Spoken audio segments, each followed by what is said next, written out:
2010년 여름 생애 처음으로 미국 대표팀 유니폼을 입으며 확실한 동기부여의 계기를 갖게 된 로즈는 또 한 번의 스텝업을 위해 오프시즌 동안 3점슛 장착에 매진했는데, 하지만 당시 그에게 있어 가장 놀라운 변화는 이 같은 스킬 향상이 아닌 바로 달라진 마음가짐이었습니다. 스스로를 더 이상 신인급이 아닌 팀의 에이스로 인정하기 시작한 그는 팀을 높은 곳으로 끌어올리기 위해서는 자신이 더 단단해져야 함을 깨달았고, 로즈는 차기 시즌을 앞두고 다음과 같은 포부를 밝힙니다.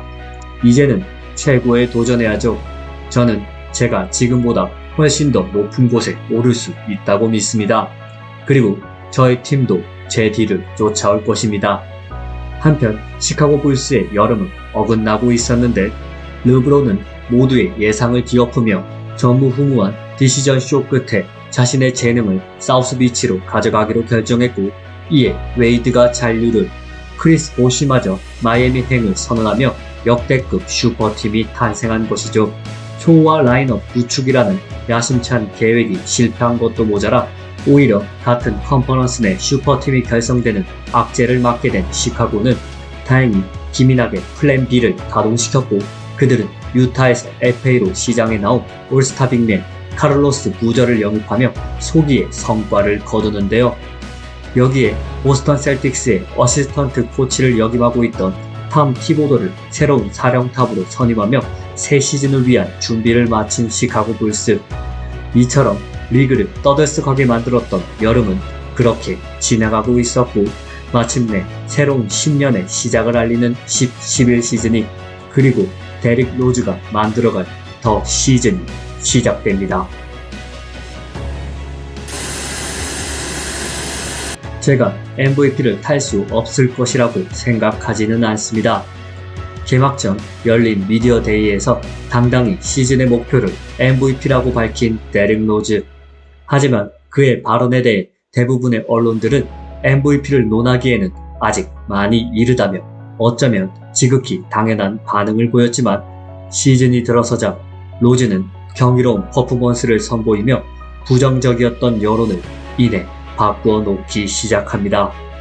빠른 선수를 많이 상대해봤지만 눈앞에서 사람이 사라지는 것은 처음이다 라고 평가한 드래프트 동기 러셀 웨스트브룩의 말처럼 역대 최고 수준의 운동 능력을 바탕으로 마치 기어를 변속하는 것과 같은 그의 순간 스피드는 비현실적인 수준이었고, 게다가 순간적인 방향 전환까지 너무나 빨랐기에 그의 전매 특허인 헤지테이션과 크로스오버 한 번이면 상대 수비는 녹아내릴 수밖에 없었습니다. 또한 공중에 뜬 상태로 상대 수비의 압박을 이겨내고 기어코 림에 공을 집어넣는 극한의 바디 밸런스와 컨트롤 능력은 보는 팬들로 하여금 놀라움을 안겨주었고, 여름 내내 매진했던 덕분에 지난 2년간 약점으로 꼽혔던 3점슛 역시 비약적인 성장세를 보인 결과 그는 어느새 리그 최고의 자리를 두고 다투는 레벨로 올라서 있었고, 로즈의 리딩 아래 탐 티보드 감독이 펼친 수비 농구가 빛을 발하며 시카고 불스 역시 예상을 깨고 리그 선두권을 질주합니다. 당시 로즈를 향한 불스의 전담 해설자인 스테이시 킹의 헌사처럼 그는 너무나 큰 존재였고, 너무나 강했으며 너무나 빨랐고 너무나 훌륭한 선수였습니다. 백투백 시즌 MVP이자 리그 최고 선수인 르브론 제임스, 그리고 그가 이끄는 슈퍼팀 마이애미 히트를 상대로 정규 시즌 동안 전승을 올리며 MVP의 이유와 당위성을 입증해가고 있던 로즈는 시즌 중반을 넘어서부터는 어느 구장에 가더라도 MVP 챈트를 듣게 되었고, 그는 시즌 81경기 출전에 평균 25득점, 4.1리바운드, 7.7 어시스트의 기록으로 시즌 종료 후 열린 MVP 투표에서 개막전 자신의 다짐을 끝내 현실로 만들어내며 마침내 시즌 MVP에 등극합니다. 데뷔 3년차 만 22세의 나이에 거머쥔 MVP 트로피, 자신의 우상이자 영원한 시카고의 황제 마이클 조던조차 달성하지 못한 NBA 역사상 최연소 MVP가 탄생한 순간이었습니다. 그리고 이는 조던의 은퇴 이후 서로 자신이 조던의 진정한 후계자임을 자처하며 리그의 팬덤을 양분하고 있던 코비 브라이언트와 르브론 제임스의 라이벌 구도를 그저 바라볼 수밖에 없었던 시카고 팬들에게 진정한 조던의 후계자이자 새로운 왕이 탄생했음을 의미하기도 했는데요. 그리고 불스를 13년 만에 리그 1위에 올려놓은 로즈는 진정한 시카고의 왕으로서의 대관식을 위한 플레이오프 무대에 나섭니다. 인디애나와의 1라운드에 나선 로즈는 홈에서 열린 1차전 39득점, 2차전 36득점을 올리는 등 말 그대로 코트를 날아다니며 경기와 시리즈 전체를 지배하였고, 이어진 애틀란타와의 컨퍼런스 세미파이널 역시 시리즈 승부의 분수령이었던 3차전 자신의 플레이오프 커리어 하이인 44득점을 퍼붓는 등 5차전까지 매경기 30득점 이상의 미친 화력을 과시합니다. 득점뿐만 아니라 4차전을 제외하고 매경기 두자릿수 어시스트를 올리며 공격 전개의 사실상 모든 부분을 책임진 로즈의 퍼포먼스는 MVP라는 이름에 걸맞는 모습이었고, 시카고는 6경기 만에 시리즈를 매조지하며 컨퍼런스 파이널에 진출합니다. 대망의 파이널까지 남은 단계는 단 하나. 로즈와 시카고를 기다리고 있는 이들은 바로 마이애미 히트. 거기에는 빅3 그리고 르브론 제임스가 있었습니다. 유나이티드 센터에서 열린 1차전에서 시카고는 정규 시즌 상대 전적 3전 전승의 기세를 이어가며 시종일관 경기를 리드했고, 로즈 역시 28득점을 퍼부으며 에이스로서 제 몫을 한 결과 19점 차 대승을 거두며 기선 제압에 성공합니다. 하지만 플레이오프 모드에 들어간 슈퍼팀은 정규 시즌과 전혀 다른 팀이었고, 빅3를 앞세운 마이애미의 전력에 눌린 시카고는 이후 4경기를 연달아 내주며 끝내 파이널 진출에는 실패하고 마는데요. 5타전 막판 던진 3점 슛이 르브론의 블록에 걸리며 아쉬움을 삼킨 로즈는 팀 탈락의 책임은 자신에게 있으며 더 발전해 돌아오겠다는 한마디와 함께 실로 대단했던 시즌을 마무리합니다. 비록 조던실의 영광 재현이라는 목표 달성에는 실패했지만 시즌 동안 MVP가 보여준 플레이는 시카고 팬들을 다시 가슴 뛰게 만들기에 충분했고, 다이나믹한 플레이 스타일과 그의 성장 스토리가 맞물리면서 로즈는 NBA 리그의 현재와 미래를 대표하는 슈퍼스타로서 선풍적인 인기를 구가하게 됩니다.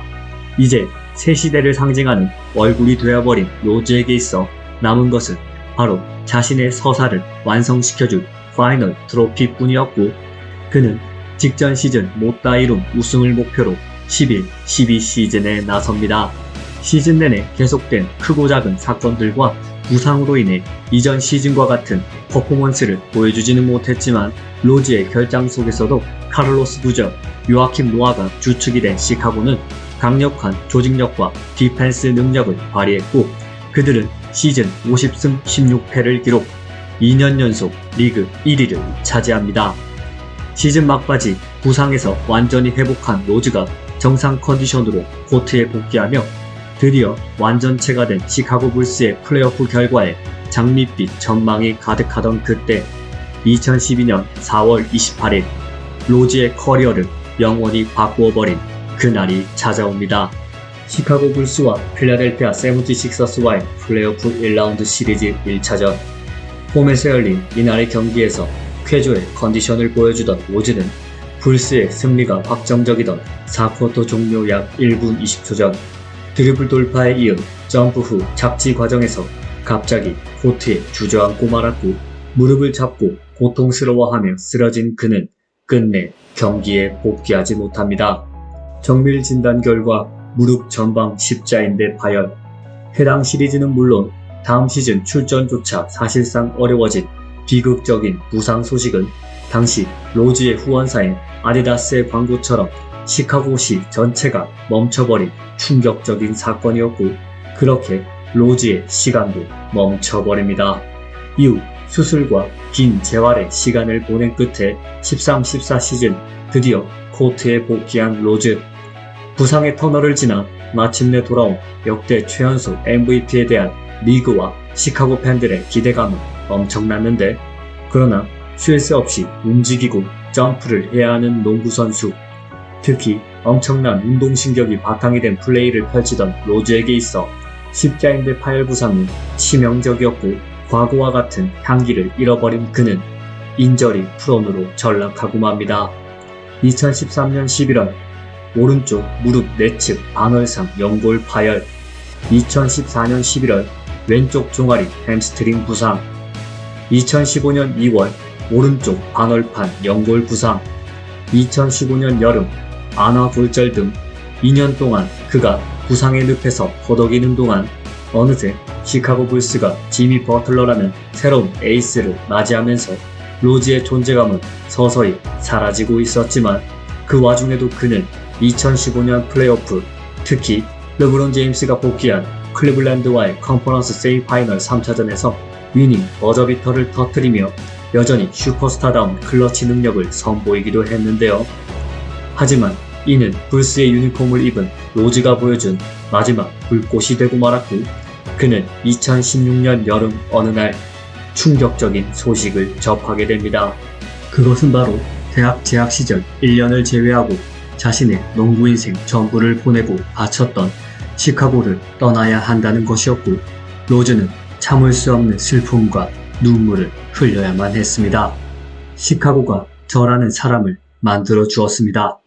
하지만 이것이 농구 인생의 끝을 의미하는 것은 아니었기에 이내 마음을 다잡은 로즈는 현실을 받아들였고, 그렇게 지금까지 로즈가 쌓아올린 커리어와는 전혀 다른 새로운 챕터가 시작됩니다. 상대 수비를 찢는 듯한 위력적인 돌파와 마무리 능력이 사실상 사라진 로즈에게 더 이상 프라임타임 시절 모습을 기대하는 것은 어려웠던 만큼 뉴욕 닉스에서의 첫 시즌인 16-17 시즌부터 그는 주전이 아닌 벤치 혹은 식스맨 롤을, 그리고 거의 매년 유니폼을 바꿔 입어야 하는 저니맨 신세를 받아들여야만 했습니다. 뉴욕 닉스에서의 1년을 보낸 뒤 클리블랜드로 이적한 그는 부상과 기량 저하를 겪으며 유타 재즈로 트레이드된 뒤 방출까지 당하는 수모를 겪게 되는데, 말 그대로 나라까지 떨어져 버린 그에게 손을 내민 이가 있었으니 바로 진짜 로즈의 모습을 기억하고 있던 톰 티보도 감독이었습니다.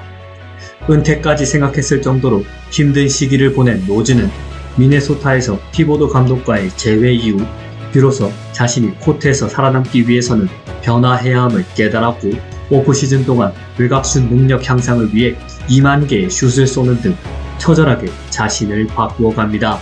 그리고 18-19 시즌 완전히 달라진 모습을 보이던 데릭 로즈는 2018년 10월 31일 자신의 커리어에 있어 기념비적인 경기를 만들어냅니다. 주전들의 부상으로 인해 선발 출전의 기회를 얻게 된 로즈는 높은 정확도의 미드레인지 점퍼와 3점 슛 능력, 노련한 센스가 돋보이는 돌파와 극강의 마무리 능력을 선보이며 경기를 지켜보던 모든 이들을 놀라게 만들었는데요. 경기 종료 후 로즈가 남긴 기록은 무려 50득점, 4리바운드, 6어시스트. 전성기 시절에도 달성하지 못한 커리어 하이를 기록한 노장 선수를 향해 경기장 가득 메운 팬들은 MVP 찬트를 외쳤고, 눈시울이 붉어진 그는 다음과 같은 멘트를 남깁니다. 정말 죽어라고 노력했습니다. 해당 시즌 평균 18득점, 2.7리바운드, 4.3어시스트를 기록하며 부활을 알린 로즈는 19-20 시즌 디트로이트에서도 평균 18.1득점, 시즌 도중 또다시 뉴욕으로 트레이드되며 티보도 감독과 세 번째 만남을 가진 20-21 시즌에는 올해의 식스맨상 투표 3위에 오르는 등 인상적인 활약 속에 리그에서도 손꼽히는 식스맨의 위치까지 올라서는데요. 이후 평균 두 자릿수 득점을 꾸준히 올리던 로즈는 하지만 22-23 시즌을 기점으로 득점력과 출전 시간의 감소를 경험하며 자신의 은퇴가 점점 다가오고 있음을 깨닫고 있었고, 대학 시절을 함께한 멤피스에서의 마지막 시즌을 끝으로 그는 부상과의 끊임없는 전쟁의 연속이었던 15년간의 커리어를 그렇게 마무리합니다. 역대 최연소 MVP, 조던 이후 시카고가 배출한 최고의 스타. 비록 십자인대 부상 이후 커리어의 대부분을 식스맨 혹은 저니맨으로 보내야 했지만 전성기 시절 그는 코트에서 누구보다도 뛰어난 퍼포먼스로 강렬한 충격과 놀라움, 그리고 경이로움을 넘어 감동까지 선사할 줄 아는 선수였고, 그렇게 어린 시절 마이클 조던과 시카고 불스를 동경했던 소녀는 오랜 기간 먼 길을 돌아와야 했지만 끝내 고향으로 돌아와 어릴 적 우상 옆에 나란히 자신의 저지를 올려놓으며 영원한 시카고의 전설로 남게 되었습니다.